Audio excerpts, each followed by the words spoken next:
وڵە بەڕێزان هەر سەبارەت بەم بابەتە ئەوە کە پێشتریش لە هەواڵەکان ئاماژەمان پێدا بوو نا ئەپیکۆر نا وەزارەتی سامانە سروشتەکان لەگەڵ عێراق نەگەیشتنە هیچ ڕێکەوتنێک وا بڕیار بوو نەوتی هەرێمی کوردستان وەکو وەزیری نەوتی عێراق ئاماژەی پێدا بوو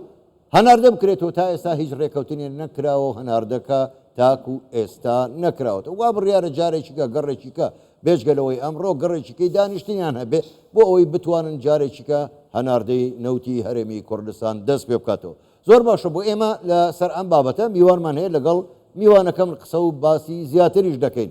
میوانەکەمان زۆر بەڕێز دکتۆر ڤیان سەبری سەرۆکی فراکسیۆنی پارتی لە پەرلەمانی عێراق ڕاستەوخۆ لە ئەستۆدیۆی ژووری هەواڵ لە لامان میوانە. دکتۆر بەخێر بێن، گەلێ سوپاس بۆ بەشداریکردنتان لەگەڵمان. ڕەمەزانیشتان پیرۆز، سوپاستانەکەین. زۆر باشە دکتۆر بە خۆت باش ئاگاداری، ینی ئەمڕۆژ ئەم کۆبوونەوەی سێقۆڵیە نێوان نەوتی وەزارەتی نەوتی عێراق و سامانە سروشتەکان و ئەپیکۆر نەگەیشتە هیچ ئەنجامێک، یانی ڕێکەوتنێک نەکرا. هۆکاری ئەمە چییە؟ بۆ ڕێک ناکەون؟ سڵاو بەڕێز، طبعا بالتأكيد بابەتە گرنگە، بەس بابەتێکی استراتیجیە و یعنی ئەم بێژینەوە کە سێ بەشە. یەک وەزارەتە سامانە سروشتیەکان،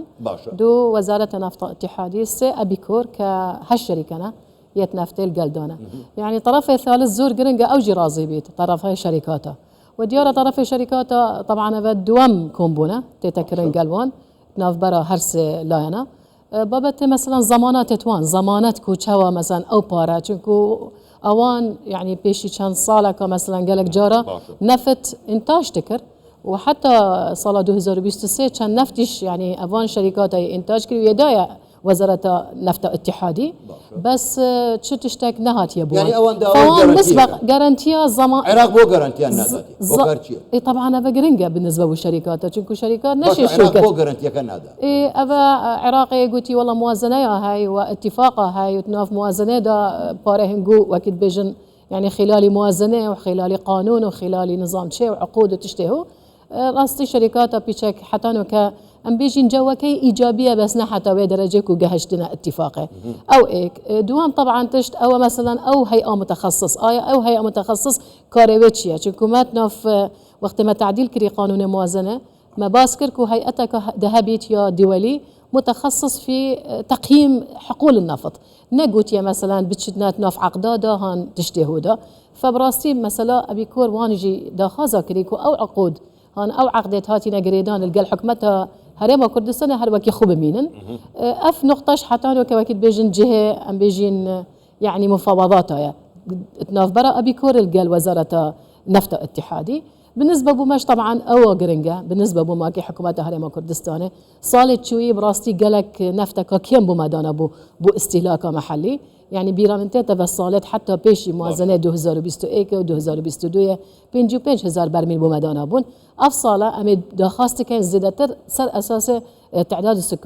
السكاني افريقيا ام بيجين 15 العراقي فعلى الاقل اجر شين بيجين يعني لازمها مفروضه صدو 15 بيت حتى صدو 20,000 برميل افاج بومدابين كان وكي استهلاك محلي بوسي محافظاته يعني بابتت ام بيجين هندك بابتت ماين لي بابتت ديك مثلا لجنه كافني هبويا تشويتا سحكره تقييمه بوريكا نفته او يدرسته يعني لجانة مشتركية هاي جوكي إيجابية هاي بس طبعا قناغا كاحتمال كويستا يعني بيتواي ريكوتينيك هرشي شوني بلا دو مفروضة يعني بس وتري كاد ذكري هردوك إرادة هاي أمد بيجين ما إرادة هاي كو أم التزام بقانون أو تعديلات يكرن وزارة النفط الاتحادي هرو وزير نفتت بيجيت ما أمجي استعداد ما هاي أم بتشين نفتت تصدير كين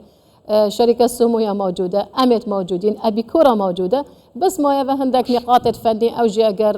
إكمال بن إن شاء الله خلال ذي حفتيات بلكي طبعا كمبونا كودي كيو هاي نبرة هرسلانا دكتور تصدير بيتكرن دكتور أقدر يعني أمريكا شاري زوري كردوا للرجاء تلفونيك لنوان وزيري دروي أمريكا سر وزيران العراق دا أنجام دراوا أو كدلي أبي أو نوتا هناردا بكريتو يعني كواتا إستا أجر براش كوانا قصب كين ريجر لبردمي هناردا كرنوا عراقا نهرمي كردستان أنا أبيكورا بالنسبة بواكي حكومة هرم كردستان ملتزم بينا شروجا إيكي تعديل كريا موازنة ما بحس هندكيري أمت ملتزمين بقانون موازنة أمت ملتزمين بدانوين نفط بريكون شركة سومو طبعا بداية صدوا 85,000 برميل حتى بيتشك ام بيجين زيدا ترد ببيت ومن باسكر يعني طبعا جبلي ام استهلاك محلي جدبيت بمين تبابو هرم كردستان وكي او نمبرهان او رقم من باسكري يوري كاش وزاره نفط اتحادي شياد بيجيت امجي ام بيجين يعني اوجي استعداد خويا ديارتك كو اوانجي حسكن تصدير نفط بيتكرن اساسا اگر فشار فان شركات انا با فشار ام بيجين لانا كي ديكاش نبا احتمال او يعني تعديل موازنه نهاد بوكرن بس العراق زريش يكجار زوري كردو للراقرتني نوتي هرمي كردستان سرو 20 مليار دولار 20 مليار دولار صالح يعني بار وقت 2024 نتشوي نفط 20 مليار دولار عراق يا ضرر منبوي الفي نهنارتنا فبالنسبه بو عراقي زور جرينجا براسي بالنسبه بو مشوكي هرم كردستان جرينجا وبالنسبه بو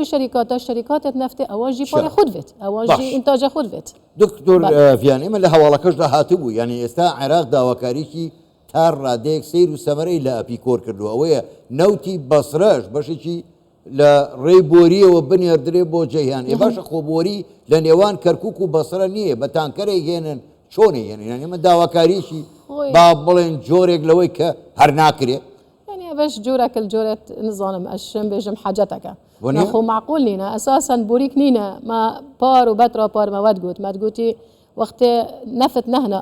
نهات هنارتن على اساس مفروضه وزاره النفط الاتحاديه وين نفتي ورقريت مانا اذا تشوا ورقريت غير بريكات تانكرا يعني نفط هرم كردستان اجر وزاره النفط الاتحاديه ورقريت مثلا مصافيه دبيت بتانكر بت اي لبصره عربي بتانكر وقت تانكريش تاتنو چون دبيجن مانا تانكرتينو چون اما افريكا بيجي كاكا بلا رسمي بيت رسمي افيا بوريكا هاي او بوريك يعني تركيا اجر او بوريك نهت استخدام كرن اوجي ام بيجين وكي عقوبتك هاي السر عراقي تيجي شيء ببوريك باك تيجي شيء طبعا لجنه تشبون لجنه مشتركه نابرا هردو وزاره يا نفط اتحادي ويا سمانه سرشتيا كان تشبون وتقييمها وبوريكا كري دوكا بوريكا درسته فاما نفط بصره بيت حتى ابو بغداد بيت بو مثلا بيجي بو كركوك وكركوك بيت بو يعني امريكا زوره يعني داعينا فاخفتنا اصلا بيت اقوتن باش دكتور يعني برسالة كش ديتا بيشو يعني استا اما يعني احتمال اوانت فيت العفو او نقطه كوديكا اوانت فيت او نفط استهلاك المحلي او امد بيجين حقيبه يا عراق استهلاكه وانا محلي 1 مليون برميله يعني ورد قرن بالنسبه بو عراقي فبالنسبه بو ما تعداد السكاني ام 15 صيدين يعني اقل 150,000 برميل يجبو مدانين او شي هر حاله ما بحاله هر كما باش دكتور يعني استا ابيكور يعني ام هشت كومبانيا يا امانه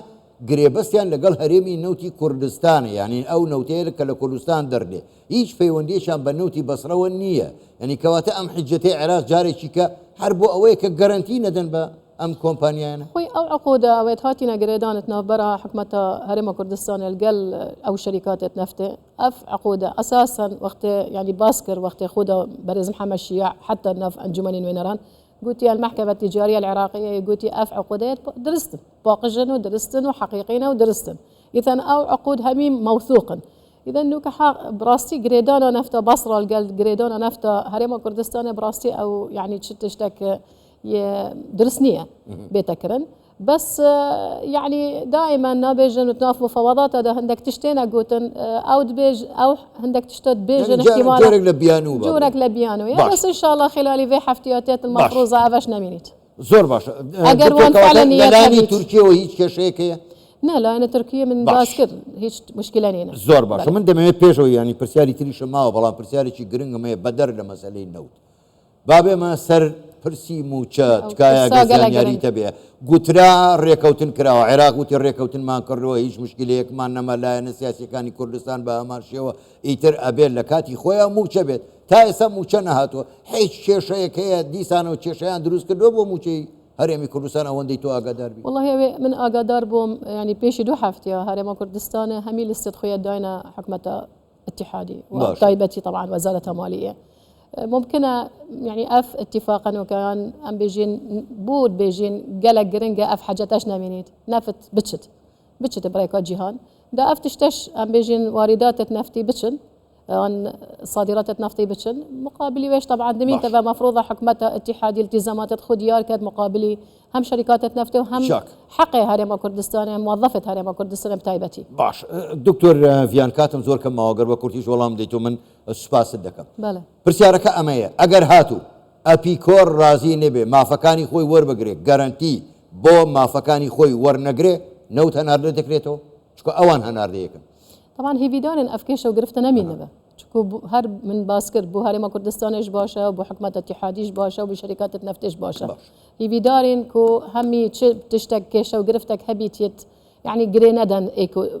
باسكر يعني قال لك كيشو قرفته يا جرينج افروكا ام ما قانون موازنه ما تعديل كري سر ورق ما تصويتش يا كريل سر اتفاقش يا هايتنا برا هردو برز كاك مسعود بارزاني وكاك محمد شيا سوداني تبين تبع وزارات نفط دبيت وزارات نفط التزامات خديار كانت مقابل شركات نفط ومقابل طبعا وزاره الماليه مقابل حكومه هرم كردستان ومقابل شركات نفط زور باشا زور برز دكتور فيان صبري سروشي فراكسيوني بارتي لبرلمان العراق قال لك سباس بۆ بەشداریکردنتان لەگەڵمان سپاس بۆ ئێوە شەوتان باش.